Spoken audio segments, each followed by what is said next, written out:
Hello and welcome to another edition of Letterboxd Highlights. In case you didn't already know, this is the series where I recap the best and most interesting films I've watched in the last 2 months. This time we're taking a look at March and April of 2020.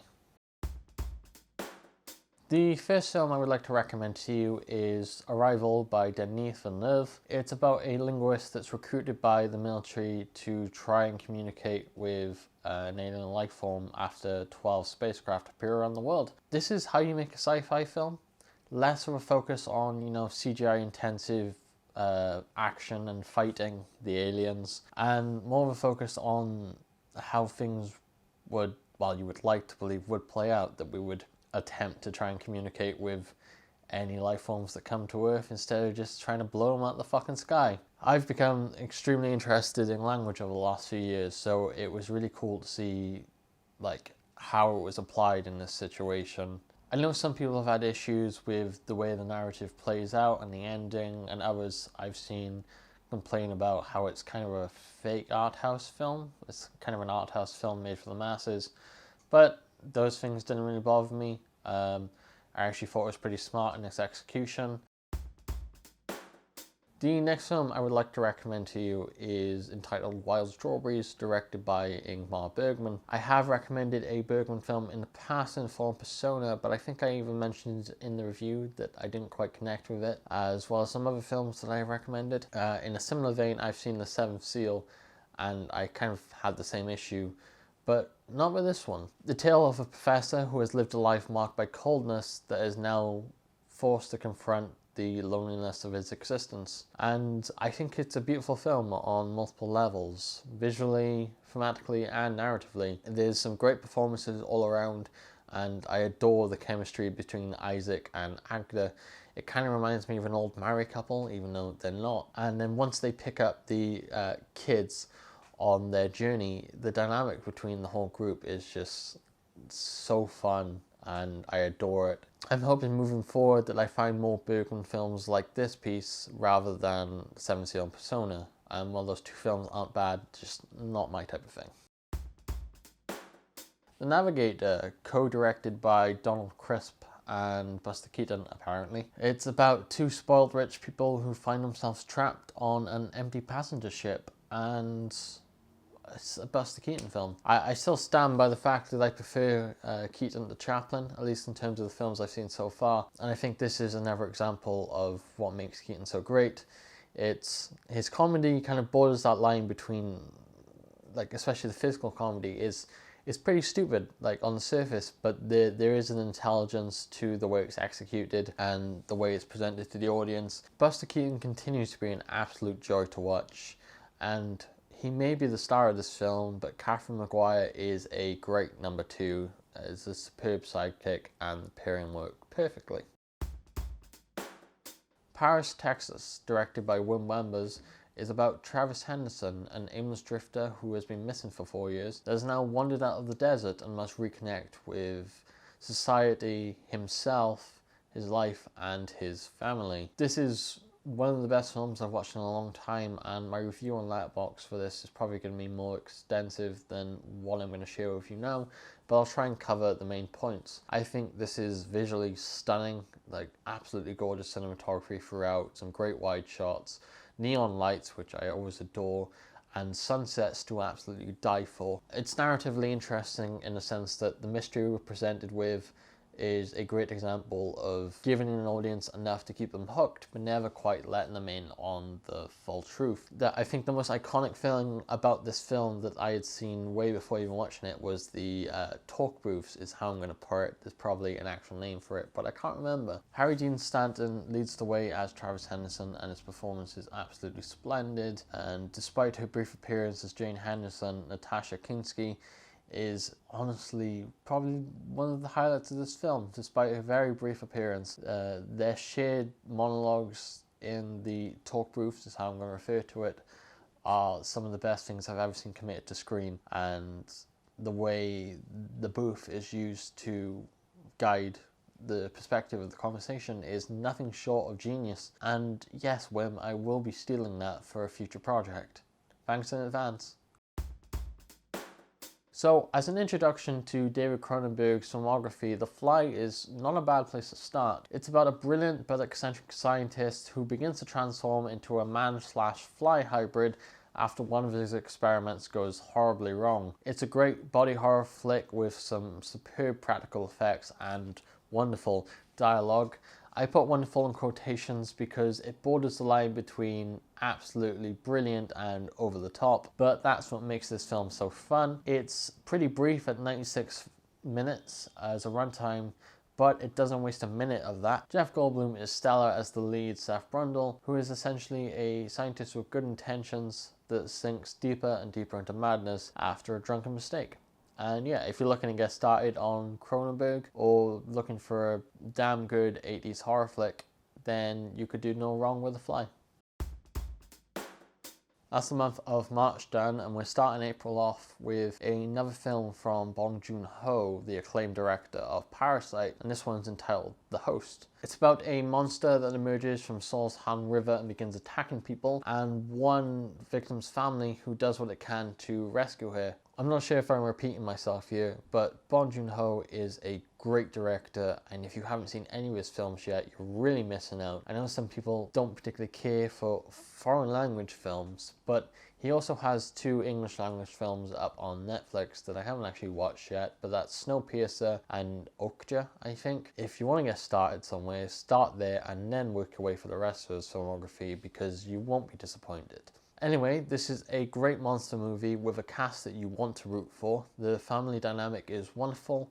Kang Ho Song is one of the best actors out there, definitely in Korean cinema, but probably worldwide.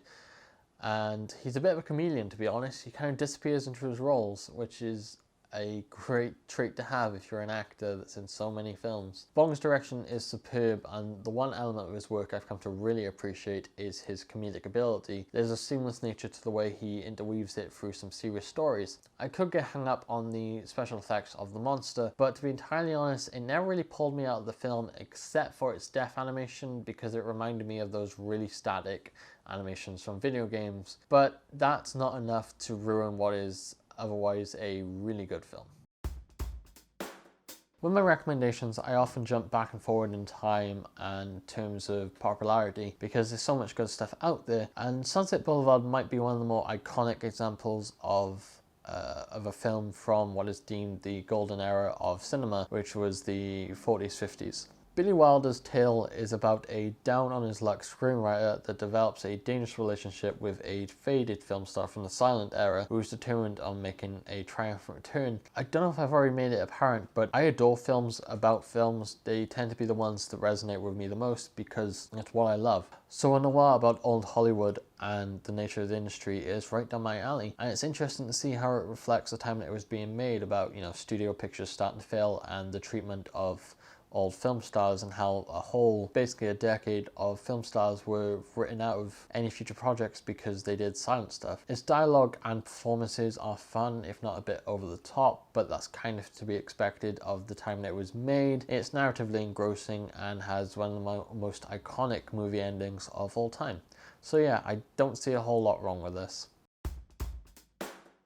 Now for the first 2020 release of this video. Swallow, directed by Carlo Mirabella Davis, is about Hunter, a newly pregnant housewife that finds herself increasingly compelled to consume dangerous household objects. When her husband and her family start to tighten their grip on her life, she must confront the dangerous secret behind her new obsession. And I was torn on this film for a decent amount of the runtime. I wasn't quite sure if I liked it or not. By the end, it all kind of clicked, and I think this is great. Haley Bennett is truly marvelous as Hunter. There's a subtlety to her performance, but she does so much for so little. The film is exquisitely shot with some absolutely gorgeous wides and beautiful close-up. Considering the topic of the film, this is technically a body horror, but not in the same vein to The Fly. It's a lot more mental than it is physical, and I found myself literally biting the collar of my shirt when these moments were on screen. There is probably more to the story that I wasn't quite getting, but I think there's enough else here that's good that I can recommend it to you.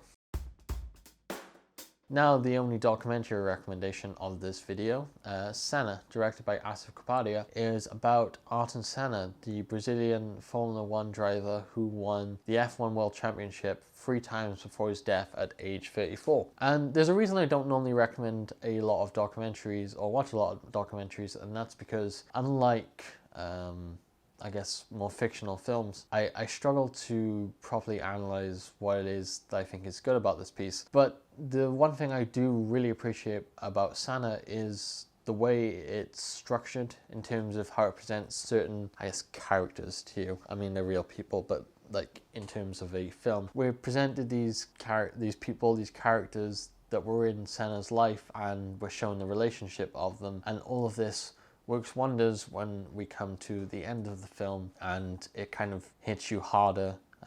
His death hits you harder when you're presented these people at his funeral. Asif also directed the Maradona documentary that came out last year, but I prefer Senna to that because there's less repeated footage and it doesn't drag on quite as long. I wouldn't say I'm the biggest F1 fan in the world. I won't watch the races, but I have been watching the Netflix series Formula 1 Drive to Survive, and this is an extremely compelling documentary, so even if you don't like F1, give it a watch.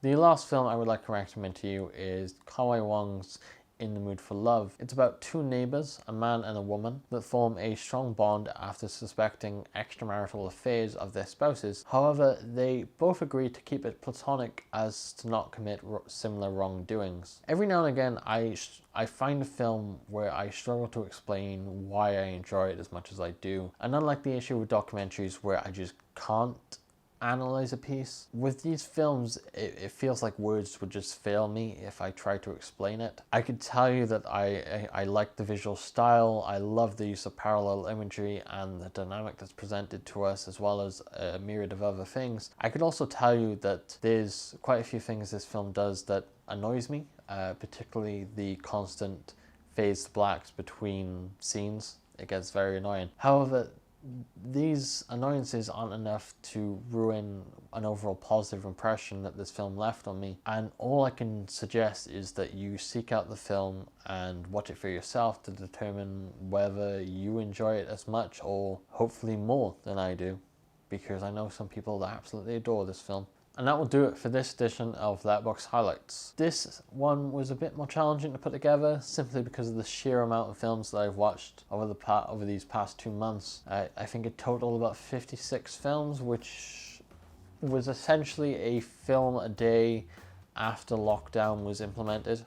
It was something along those lines. So yeah, a lot of films, and I still want to keep Letterboxd Highlights to the format that I established with the first episode of 5 per month, so there are probably some other films that I would have recommended that didn't make the cut. If you would like to know what these films are, be sure to check out my Letterboxd in the description. And if you've seen any of these films, plan on watching any of these films, or just in general would like to talk films, be sure to comment below and we can get a conversation going. I hope everyone is keeping safe and you're following all the guidelines that are in place. I will see you for the next edition of Letterboxd Highlights, which will be in the month of July, where I will be covering both May and June.